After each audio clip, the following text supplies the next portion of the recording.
తర్వాత పైన మేడం గారిని కలవడం జరిగింది, మాట్లాడించడం జరిగింది. దానికి సంబంధించిన సదరు కాగితాలు కూడా అక్కడ సమర్పించడం జరిగింది. వాళ్ళు కూడా నెక్స్ట్ స్టెప్ ఏం తీసుకుంటున్నారు అనేది రేపు మళ్ళీ రమ్మని చెప్పారు. ఈ అమ్మగారిని మీరు నిన్న అన్నట్టుగా ఎల్లూరు శ్రీనివాస్ ఏమన్నాడంటే ఆధారాలు లేవు అని అన్నాడు. కాబట్టి ఆధారాల ప్రకారంగానే మేము అక్కడ పెట్టాము, అన్ని ఆధారాలు పెడతానని చెప్పారు, చూపించాము. ఇప్పుడు అడ్వకేట్ త్రూ వచ్చామని అంటే ఆధారాలు లేకుంటే అయితే రాదు. మీ అందరికీ తెలిసిందే ఎల్లూరు శ్రీనివాస్ ఏదైతే పైశాచికతమైన పనులు చేసేసి ఆధారాలు లేవు ఎవరేం చేస్తారని మాట్లాడుతున్నారో ఆయన గారికి చెప్పాల్సిన విషయం ఏంటంటే ఎక్కడికి పోయినా చట్టం ప్రకారంగానే పోతున్నాము, న్యాయం ప్రకారంగా పోతున్నాము, ధర్మం ప్రకారంగా పోతున్నాం. కాబట్టి ఆ అమ్మని కాపాడే బాధ్యత అందరికి ఉన్నది. ఈ రోజు ఇక్కడ మహిళా సంఘాల దగ్గరకు వచ్చాము. తర్వాత రేపు వేరే విషయాలలో కూడా మేము న్యాయపరంగానే వస్తాము. ఇప్పుడు వర్షిని వాళ్ళ పేరెంట్స్ వచ్చారు, వర్షిని వాళ్ళ నాన్నగారు వచ్చారు, వాళ్ళు మాట్లాడారు మాతోని, వాళ్ళ అన్నగారు వచ్చారు, ఇంకొకరు ఇప్పుడు మేడంతో కూడా వాళ్ళు మాట్లాడుతున్నారు. అక్కడ మంగళగిరికి వెళ్ళేసి కూడా ఉమెన్ కమిషన్కి కూడా మాట్లాడాల్సిన అవసరం ఉందని చెప్పారు వాళ్ళందరూ. కాబట్టి మీ అందరికీ కూడా తెలియజేయాల్సిన విషయం ఏంటంటే శ్రీనివాస్ చేస్తున్నదంతా ముమ్మాటికి అవాస్తవము.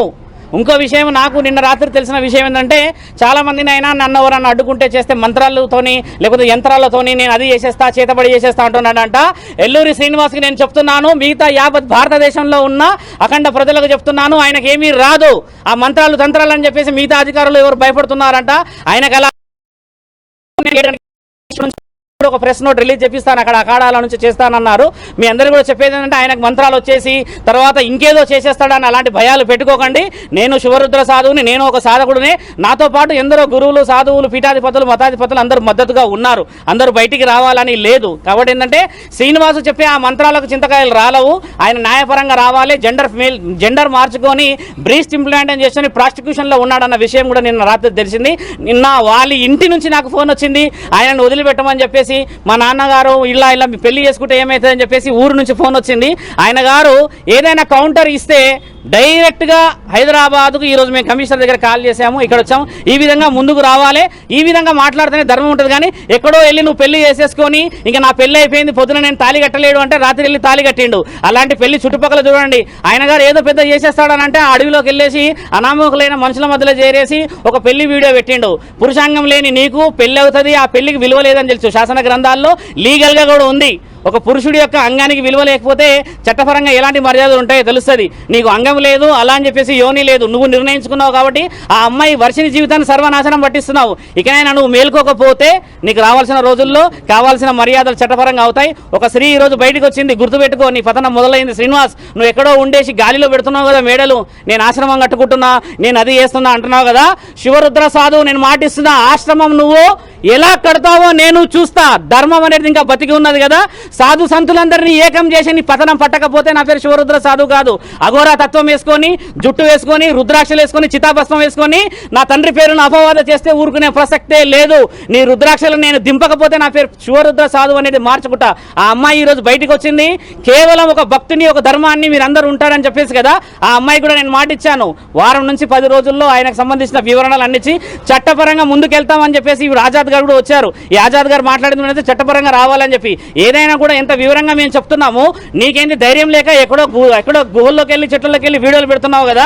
లైవ్ గా వచ్చి మాట్లాడమంటే కొందరు వ్యక్తులతో మాట్లాడుతున్నావు, డిబేట్కి ఎందుకు రావట్లేదు? ప్రశ్న జవాబులు ఇచ్చడానికి ఓపిక లేదా నీకు?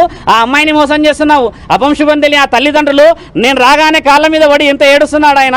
నిన్న నైట్ వాళ్ళ అమ్మకి అక్కడ ఫిట్స్ వచ్చిందట ఆ పెళ్లి వీడియో చూసేసి. ఇలాంటి వాళ్ళ ఉసురు ముట్టి వస్తావు నువ్వు, గుర్తుపెట్టుకో. నిన్ను కన్న తల్లిదండ్రుల ఏలూరి శ్రీనివాస్ అని చెప్పేసి నీ ఊర్లో నీకు విలువ లేదు, అక్కడ బహిష్కరణ చేశారు. ఆ లింగ మార్పిడి చేసుకున్నావు, అక్కడ బతకలేకపోయావు. ఇక్కడ శివతత్వం అన్నావు, ఇక్కడ బతకలేకపోయావు. ఎందుకు మానవ జన్మెత్తినావు నువ్వు? అర్థం పర్థం లేని వీడియోలు ఇచ్చి అర్థం పద్ధతులు ఇచ్చి ఏం ఫేమ్ అవుతున్నావు అనుకుంటున్నావు? బాగా గుర్తుపెట్టుకో, నువ్వు చేస్తున్నంత అధర్మమైన పనులు. ఈ రోజు అందరూ వస్తున్నారు బయటికి, ఎక్కడెక్కడో కేసులు నీ మీద మొదలవుతున్నాయంటే నీ పతనం మొదలైంది.